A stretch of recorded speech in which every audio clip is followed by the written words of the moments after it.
I was talking to a friend while I was walking my little one. She would sit in some places and, start digging with a stick. And suddenly she started screaming. Roy and I were in the yard. And she had this long stick, and I like to wear sandals. I sat on a stump. I was like 5 or 6 and didn't know what it was. And my friend noticed, there were ants creeping over her pants. They like crawled all the way up my pants and all the way through and in everything. So I walked over and I jumped in the pile and they all came up onto my legs and bit me.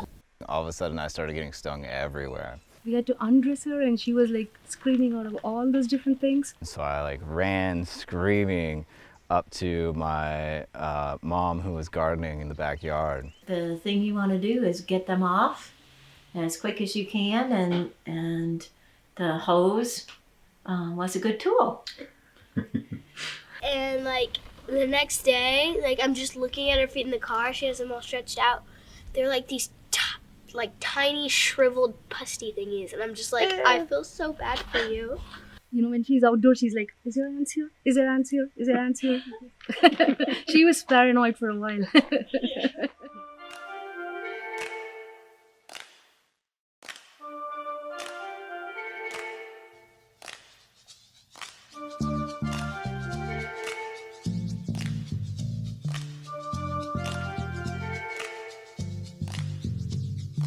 I, like many others, have the story of being a little kid and sitting in a fire ant mound because I didn't know what it was. So I think my first memories of fire ants are rather traumatic. Running and getting sprayed by a garden hose straight in the face because it was the only way to get the ants off. That will color the way that you think about an animal for a long time. But, I am often in awe of them, impressed by how efficient they are, how good they are at utilizing any place that they end up in and any resources that they have available. To me, it seems that fire ants certainly are an organism that has quite an effect on a whole bunch of different ecosystems. Whether or not you would classify that as something to be of great concern about or something that's a nuisance, I think that really is just going to depend on who you talk to. Fire ants are capable of really impacting people, the economy, agriculture, wildlife. They evidently can sting and cause allergic reactions, so there's harm to human health. But there were several important species, any ground nesting birds and animals. Probably now some of them have gone into the threatened or endangered list as a consequence of fire ants coming through. Farmers, ranchers have problems. You'll see in open pastures this number of little fire ant mounds are dotted around.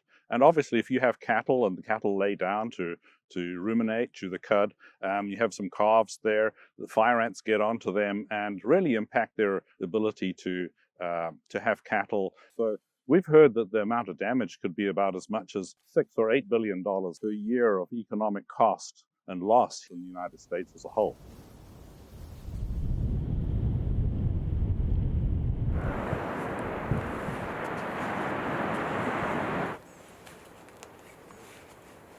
I got a degree in ecology as an undergraduate, and my advisor actually was very involved with a lot of sea turtle conservation. And after I graduated, was able to put me in contact with a group that was studying sea turtles in Antigua. And that island was interesting in that the biggest animal that was an issue other than humans was fire ants.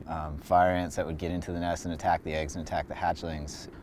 And with that area, they were sort of just convinced that it was an issue that was never really something they could do anything about. And I kind of disagreed, having spent quite a bit of time with entomologists. Although I didn't worry about it at the time, in retrospect, I always wondered if I didn't embarrass the kids because we were always diving into bushes and collecting stuff.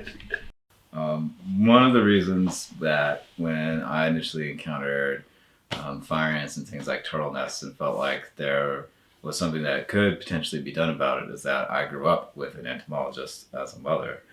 And this is my mom, Dr. Chris Brayman, who is an entomologist who, for the most part, has worked with using natural predators as a management option, and has been a scientific influence and inspiration for the entirety of my life, for sure.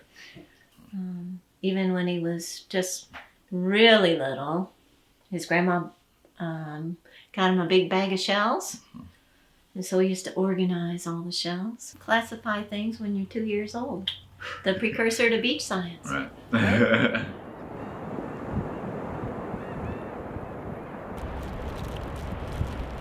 So 3 of the islands that have larger sea turtle nesting populations for Georgia are Cumberland, Little St. Simons, and Sapelo. Part of our work seems to indicate that we have islands that are in various stages of invasion or introduction of fire ants.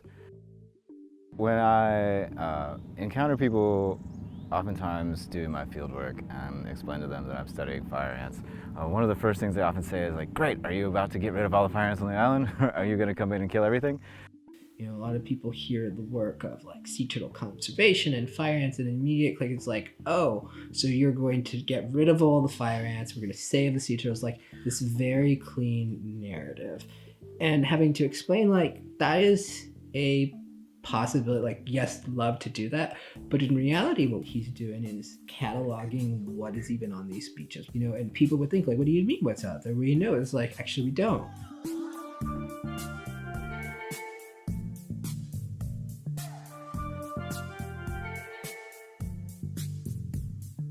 I mean, the fieldwork certainly isn't as glamorous as it sometimes seems. I go to dunes on sandy beaches and put out hot dog baits to attract any scavengers like ants that might be interested in, so that we can identify any ants that may be there. It's always pretty shocking to me how little I've gotten stung in the past couple of years doing these things. And there's nothing special to it, it's just attention to detail focus, right? You gotta make sure that your bag is open. You gotta make sure while you're doing it, you're not standing in the trail of ants that's on the ground. That's another one that gets me a lot, is I'm really good about grabbing the traps, but will forget to watch where I'm putting my feet, you know, and I can't blame them for anything, that sort of, because I'm totally invading their space.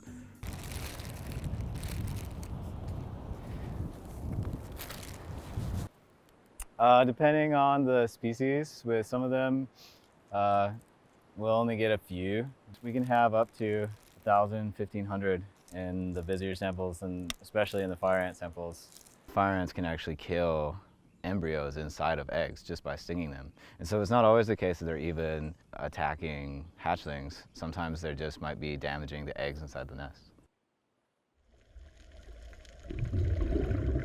I think for a lot of animals, particularly things that are already stressed, already have many other problems that they're dealing with, fire ants can be just one more thing.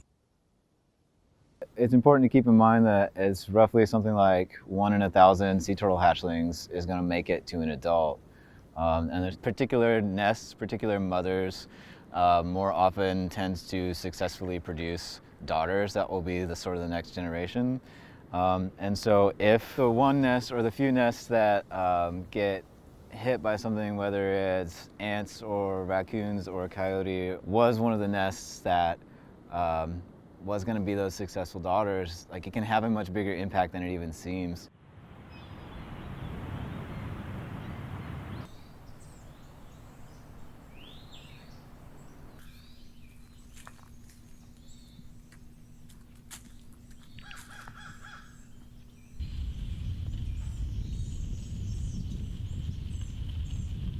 For fire ants, I think there's something to the remoteness of a place and whether or not fire ants have gotten there yet. For whatever reason, they seem to be very tied to people and their activities. There definitely is a debate as to whether or not fire ants are an organism that causes a lot of changes and disturbance, or if fire ants are something that is sort of a effect of other disturbances, things like people moving into an area, and that they're just good at taking advantage of things that other animals or humans are already doing. We as humans have this tendency to think of ourselves as sort of removed from everything.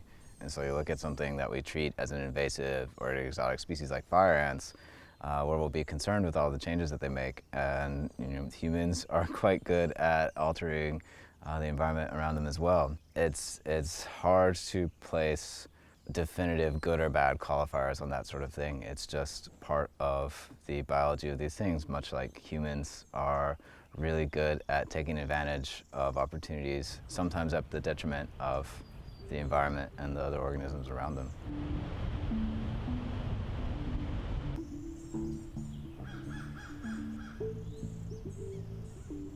We definitely are seeing places at different stages of invasion, and I do think a big part of that is just how close to more inhabited areas they are, and also just sort of the history of the use of the islands that we were looking at.